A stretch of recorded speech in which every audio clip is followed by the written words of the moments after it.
Chandrayaan 1 mission को भारतीय अंतरिक्ष अनुसंधान संगठन इसरो द्वारा लॉन्च किया गया था और यह चंद्रमा के लिए भारत का पहला मिशन था।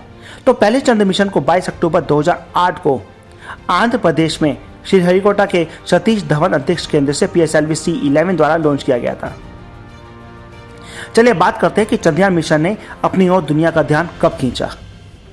चंद्रयान मिशन को भारतीय अंतरिक्ष अनुसंधान संगठन इसरो द्वारा लॉन्च किया गया था और यह चंद्रमा के लिए भारत का पहला मिशन था। पहले चंद्र मिशन को 22 अक्टूबर 2008 को आंध्र प्रदेश में सतीश धवन अंतरिक्ष केंद्र से PSLV C11 द्वारा लॉन्च किया गया था। इसे 8 नवंबर 2008 को चंद्रमा की ऑर्बिट में सफलतापूर्वक स्थापित भी कर दिया गया था। इसी मिशन के बाद दुनिया ने भारत का लोहा माना था और देश को विश्व पटल पर गौरवान्वित किया था। चंद्रयान 3 मिशन के साथ कई प्रकार के वैज्ञानिक उपकरणों को भी भेजा जा रहा है, जिससे लैंडिंग साइट के आसपास की जगह में चंद्रमा की चट्टानी सतह की परत, चंद्रमा के भूकंप और लूनर सरफेस प्लाज्मा और साथ में फंडामेंटल स्ट्रक्चर्स की थर्मल फिजिकल प्रॉपर्टीज की भी जानकारी देखने को मिल सकेगी। भारतीय अंतरिक्ष एजेंसी इसरो ने अपने मिशन चंद्रयान 3 के साथ केवल एक लैंडर और एक रोवर लॉन्च करने का फैसला किया है, जिसका उद्देश्य नए चंद्र मिशन के लिए चंद्रयान 2 के ऑर्बिटर को फिर से तैयार करना है। इसरो 23 अगस्त या 24 अगस्त को चंद्रमा पर सॉफ्ट लैंडिंग करने का प्रयास करेगा। इससे पहले इसरो ने आंध्र प्रदेश के श्रीहरिकोटा के सतीश धवन अंतरिक्ष केंद्र में वेडनेसडे यानी कि 5 जुलाई को चंद्रयान 3 अंतरिक्षयान को अपने नए प्रक्षेपण रॉकेट LVM-3 से जोड़ दिया था। चंद्रयान 3 मिशन के तहत चंद्रमा के चट्टानों की ऊपरी सतह को थर्मोफिजिकल विशेषताएं, चंद्रमा पर भूकंप आने की फ्रीक्वेंसी, चंद्रमा की सतह पर प्लाज्मा वातावरण और उपकरण उतारे जाने वाले स्थान के निकट के सब्सटेंसेस की संरचना का अध्ययन करने वाले उपकरण को भी भेजा जा रहा है। चंद्रयान 3 मिशन के तहत चंद्रमा के चट्टानों की ऊपरी परत की थर्मोफिजिकल विशेषताएं, चंद्रमा पर भूकंप आने की फ्रीक्वेंसी, चंद्रमा की सतह पर प्लाज्मा वातावरण और उपकरण उतारे जाने वाले स्थान के निकट सब्सटेंसेस की संरचना का अध्ययन करने वाले उपकरण भी भेजे जा रहे हैं। इस साल मार्च में चंद्रयान 3 अंतरिक्षयान ने अपनी आवश्यक जांच पूरी कर ली थी और प्रक्षेपण के दौरान पेश होने वाली कठिन परिस्थितियों के परीक्षण में भी वो खरा उतरा है। लैंडर चंद्रमा के एक विशेष स्थान पर सहजता से उतरने की क्षमता से लैस होगा और रोवर को तैनात करेगा, जो चंद्रमा की सतह पर केमिकल एनालिसिस करेगा यानी कि रासायनिक विश्लेषण करेगा। चंद्रयान 3 में मूल रूप से एक लैंडर और एक रोवर होगा और इसे इसरो के लॉन्च व्हीकल मार्क 3 सिस्टम के तहत प्रक्षेपित किया जाएगा। यह सिस्टम लैंडर और रोवर को अपने प्रोपल्शन मॉड्यूल में 100 किलोमीटर की ऊंचाई पर स्थित चंद्रमा की कक्षा तक ले जाने का काम करेगा। इस मॉड्यूल में स्पेक्ट्रोपोलिमेट्री ऑफ हैबिटेबल प्लैनेट अर्थ यानी कि शेप नाम का उपकरण भी हो। चंद्रमा पर रोवर के जरिए वहां पर कुछ प्रयोग भी किए जाएंगे, जिसमें चंद्रमा की मिट्टी का केमिकल एनालिसिस भी शामिल है। लैंडर में चंद्र सरफेस थर्मोफिजिकल एक्सपेरिमेंट यानी कि CHAST ही चेस्ट सिस्टम भी होगा, जिसका काम चंद्रमा की सतह की थर्मल कंडक्टिविटी और टेम्परेचर को मेजर करना होगा। इसके बाद instrument for lunar seismic activity यानी कि ILSA चंद्रमा की सतह की भूकंपीय गतिविधि, जिसे हम सिस्मिक एक्टिविटी भी कहते हैं, उसको भी मेजर करने का काम करेगा। लैंडर के साथ जा रहा लॉन्गमियर प्रोब, जिसको हम LP बोला जाता है, चंद्रमा की प्लाज्मा घनत्व यानी कि प्लाज्मा डेंसिटी और उसकी वेरिएशंस का आकलन करने का भी काम करेगा। इसके अलावा NASA passive laser reflector array को भी इसमें जगह दे रहा है, जिससे लूनर लेजर रेंजिंग अध्ययन किए जा सकेंगे। चंद्रयान 3 के साथ जा रहे रोवर में alpha particle X-ray spectrometer APXC और लेजर इंड्यूस्ड ब्रेकडाउन स्पेक्ट्रोस्कोप यानी कि LIBS लैंडिंग साइट के आसपास की रासायनिक संरचना के अध्ययन के लिए भी काम में आएंगे। इसमें चंद्रमा की मिट्टी का केमिकल एनालिसिस भी शामिल है। रोवर की सफलता चंद्रयान 3 के लिए बहुत अहम है, क्योंकि 2019 में चंद्रयान 2 में रोवर की लैंडिंग ही नाकाम हो गई थी, जिससे इसरो के रोवर से संबंधित प्रयोग टल गए थे। अभियान की सफलता के लिए कई वैज्ञानिकों या कई तकनीकों का भी उपयोग किया जा रहा है, जिसमें लेजर इंफ्रारेड वेव्स वाले altimeter, velocity camera, inertial measurement के लिए accelerometer package, propulsion system, navigation guidance and control system, hazard detection and avoidance system, landing leg mechanism का उपयोग किया जाएगा। अभी तक केवल 3 ही देश चंद्रमा पर सॉफ्ट लैंडिंग करने में सफल हो पाए हैं। सोवियत संघ यानी कि उस समय का USSR, अमेरिका और चीन के बाद भारत चौथा देश ऐसा हो जाएगा। इससे पहले 2019 में इसरो ने चंद्रयान 2 के तहत ऐसा प्रयास किया था जो नाकाम रहा था। इसरो की योजना चंद्रमा के ध्रुवीय क्षेत्रों पर रोवर को उतारने की है। साल 2008 में भेजा गया चंद्रयान एक अभियान ने चंद्रमा के ध्रुवों पर बर्फ की उपस्थिति का भी पता लगाया था। चंद्रयान 3 एक तरीके से कहें तो दूसरे मिशन का ही फॉलोअप है। इसमें वो सफलता हासिल करने की कोशिश कर रहा है जो चंद्रयान 2 में अधूरी रह गई थी। अब बात करते हैं कि चंद्रयान 2 असफल क्यों हुआ था। इसरो ने 2019 में चंद्रयान 2 मिशन लॉन्च किया था। यह चंद्रमा तक पहुंचने में सफल तो रहा था और 47 दिन का सफर पूरा करने के बाद चंद्रमा पर लैंडिंग से कुछ किलोमीटर पहले ही इसका लैंडर विक्रम खराब हो गया था। इसी वजह से लैंडिंग साइट से संपर्क टूटने की वजह से इसरो का यह प्रयास असफल हो गया था। माना जा रहा है कि इस बार भारत का स्पेसक्राफ्ट चंद्रमा की सतह पर सफल लैंडिंग का इतिहास को भी रच देगा। चंद्रयान 3 ने लॉन्चिंग से पहले टेस्टिंग की प्रक्रिया को भी पूरा कर लिया है। सभी टेस्टों में यह सफल भी रहा है। खास तौर से लॉन्च व्हीकल के ऊपरी फेस को रफ्तार देने के लिए इसमें लगाया गया क्रायोजेनिक CE-20 इंजन की टेस्टिंग भी सफल रही है। लैंडर भी अपने टेस्ट में पास हो चुका है। टेस्टिंग के लिए इसरो ने खास तौर से बेंगलोर से 250 किलोमीटर दूर छल्लाकेरे के पास चांद की सतह जैसे गड्ढे बनाए थे। इसमें लैंडर और रोवर को उतारकर इसकी टेस्टिंग की गई थी। चंद्रमा तक पहुंचने के 3 हिस्से हैं। पहला है प्रोपल्शन मॉड्यूल। किसी भी अंतरिक्ष मिशन पर जाने वाले यान का यह पहला हिस्सा होता है जो किसी भी स्पेसशिप को उड़ान भरने की ताकत देता है। इसे इस तरीके से डिजाइन किया जाता है कि यह किसी भी परिस्थिति में उड़ान भर सके। फिर बात करते हैं नंबर 2 पे लैंडर मॉड्यूल की। चंद्रयान 3 का यह दूसरा और सबसे महत्वपूर्ण हिस्सा है। इसे ही चंद्रमा पर उतारा जाएगा। रोवर को चंद्रमा की सतह तक सही तरीके से पहुंचाने की जिम्मेदारी इसी की होती है। नंबर 3 पर रोवर के बारे में बात करते हैं। चंद्रयान का यह तीसरा प्रमुख हिस्सा है जो लैंडर के माध्यम से चंद्रमा की सतह पर उतरेगा और फिर मूवमेंट कर जानकारी जुटाकर धरती पर भेजेगा। चंद्रयान 3 से इसरो जिस रोवर को चांद की सतह पर उतारेगा उसे एक लूनर डे की अवधि के लिए तैयार किया गया है। यानी कि यह रोवर चांद पर एक दिन बिताएगा। और खास बात यह है कि चांद पर एक दिन धरती के 14 डेज यानी कि 14 दिनों के बराबर होते हैं। यानी कि लगातार 14 दिन तक ये रोवर धरती पर चंद्रमा के बारे में जानकारी भेजता रहेगा। और ऐसा भी संभव है कि यह मिशन और ज्यादा लंबा खिंच जाए और लगातार जानकारियां भेजता रहे। चंद्रयान 2 का विक्रम लैंडर चांद की सतह से बिल्कुल नजदीक पहुंचकर क्षतिग्रस्त हो गया था और उसकी हार्ड लैंडिंग हुई थी। इस बार लैंडर में ऐसे सेंसर्स लगाए गए हैं जो चंद्रयान की गति को कंट्रोल करेंगे। वैज्ञानिकों के मुताबिक इस बार लैंडिंग की प्रक्रिया चांद की सतह से 7 किलोमीटर ऊपर से शुरू हो जाएगी। 5 किलोमीटर की दूरी तय करने के बाद इसके सेंसर एक्टिवेट हो जाएंगे जो चांद की सतह पर इसके सफल लैंडिंग कराएंगे।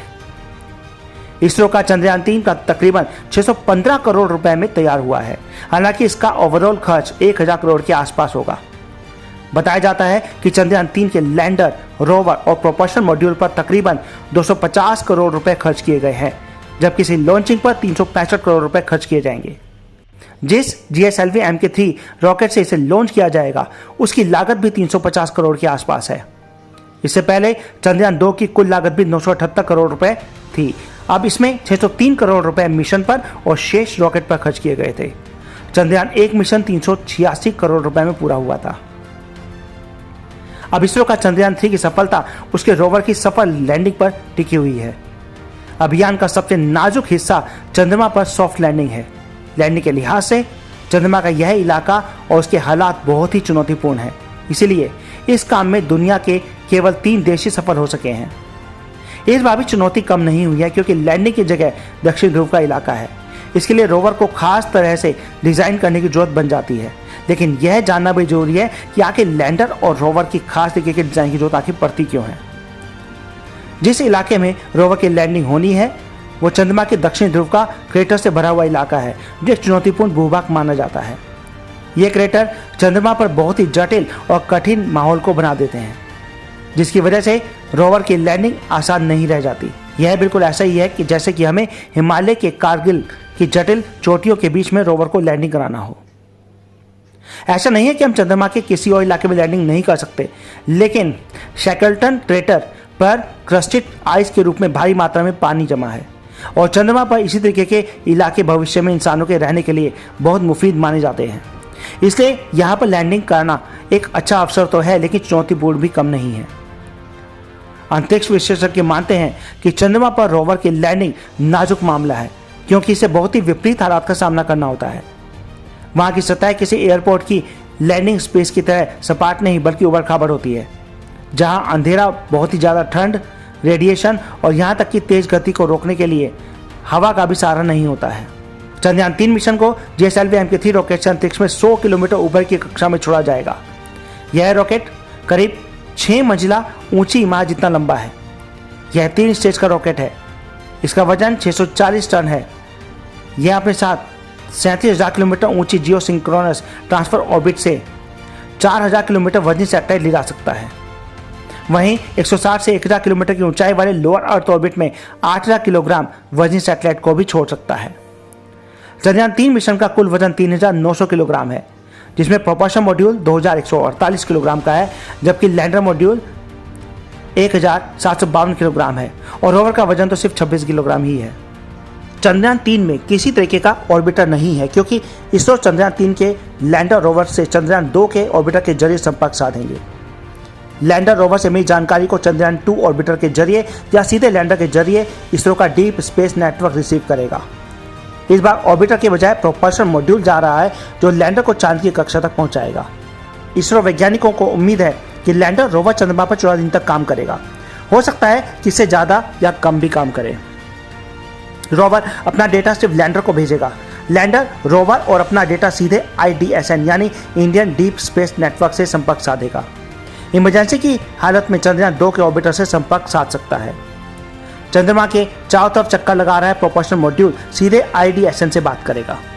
इसरो ने इस बार प्रोपल्शन मॉड्यूल बनाया है। यह रॉकेट से अलग होने के बाद चंद्रयान 3 को चांद की कक्षा तक पहुंचाएगा। इसमें spectropolarimetry of habitable planet Earth SHAPE लगा है। इस मॉड्यूल के जरिए इसरो अंतरिक्ष में छोटे ग्रहों और एक्सोप्लैनेट्स की भी खोज कर सकता है। साथ ही यह भी पता करेगा कि क्या वहां पर रहा जा सकता है या नहीं।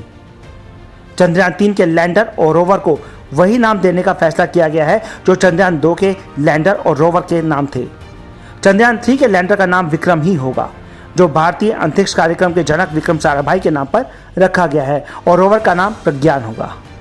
अभी तक दुनिया के जितने भी देशों ने अभी चंद्रमा पर अपने यान भेजे हैं, उन सभी की लैंडिंग चांद के उत्तरी ध्रुव पर हुई है, लेकिन चांद की दक्षिण ध्रुव पर उतरने वाला चंद्रयान 3 पहला अंतरिक्ष मिशन होगा। कुछ सालों पहले चंद्रयान 2 को भी इसरो ने चांद के दक्षिण ध्रुव पर ही लैंड कराना था, लेकिन आखिरी चंद मिनटों में संपर्क टूटने से मिशन नाकाम हो गया था। इस बार चंद्रयान 3 मिशन की सफलता के लिए नए उपकरण को बनाया गया है। इस मिशन में एल्गोरिथम को बेहतर किया गया है। चंद्रयान 3 मिशन की लैंडिंग साइट को डार्क साइड ऑफ मून कहा जाता है, क्योंकि यह हिस्सा पृथ्वी के सामने नहीं आता। चंद्रयान 3, जिसमें एक लैंडर, रोवर और प्रोपल्शन मॉड्यूल शामिल है, अपने आप अंतरिक्ष की यात्रा नहीं कर सकता। इस मामले में LVM-3 की तरह रॉकेटों में शक्तिशाली प्रोपल्शन सिस्टम होता है, जो पृथ्वी के ग्रेविटेशन पुल पर काबू पाकर उपग्रहों जैसी भारी वस्तुओं को अंतरिक्ष में ले जाने के लिए आवश्यक भारी मात्रा में ऊर्जा को भी उत्पन्न करता है। LVM-3 भारत का सबसे भारी रॉकेट है, जिसका कुल भार 640 टन है। कुल लंबाई 43.5 मीटर है और 5 मीटर डायमीटर पेलोड फेयरिंग, यानी कि रॉकेट को एरोडायनेमिक फोर्सेस से बचाने के लिए नाक के आकार का उपकरण है।